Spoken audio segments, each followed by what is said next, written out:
Right now, breaking news out of Sevier County. Reports of an explosion near the airport. Take a look at this photo. You can see the smoke rising in the distance. We were the first to tell you about this in an app push just about an hour ago. You got that to your phone.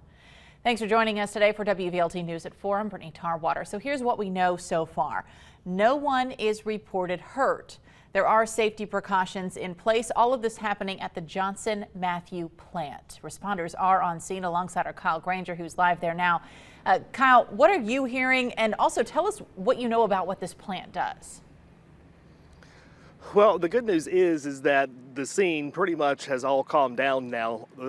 Everyone is safe, no injuries, as you said, and they are actually starting the process to go now through the process of finding out exactly what happened out here today. The Sevierville Fire Chief, Chief Henderson, is with us now to talk more about what happened and what did you guys find when you first got on scene. You told me actually your station's very close, as we know, and you heard the explosion and then saw the smoke. Yes, we heard the explosion, saw the smoke, immediately knew the location because we work with Johnson Matthey on a regular basis to understand their facility, their chemicals, and the protection that they have in place to mitigate incidents like this that happen.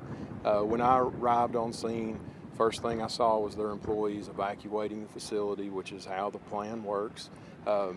We work closely with them, so I saw the representatives that we train with that are the specialists here on site, and they truly are hazardous materials specialists.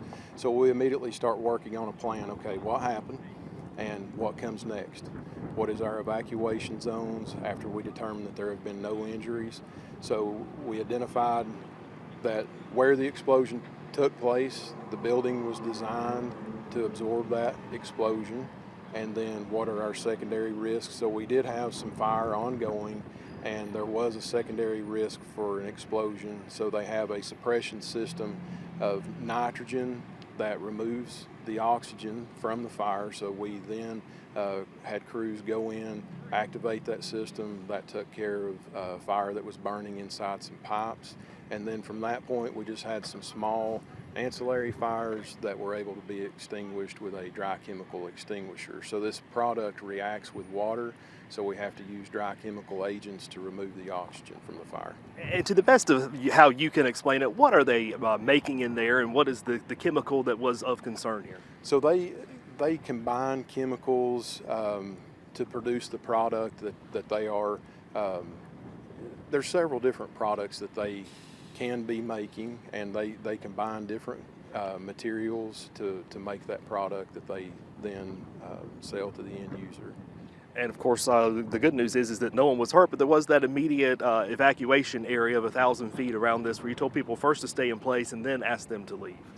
Well, when we done the evacuation order for 1,000 feet, we recommend that they leave the area due to the risk for a secondary explosion, and that's out of an abundance of caution.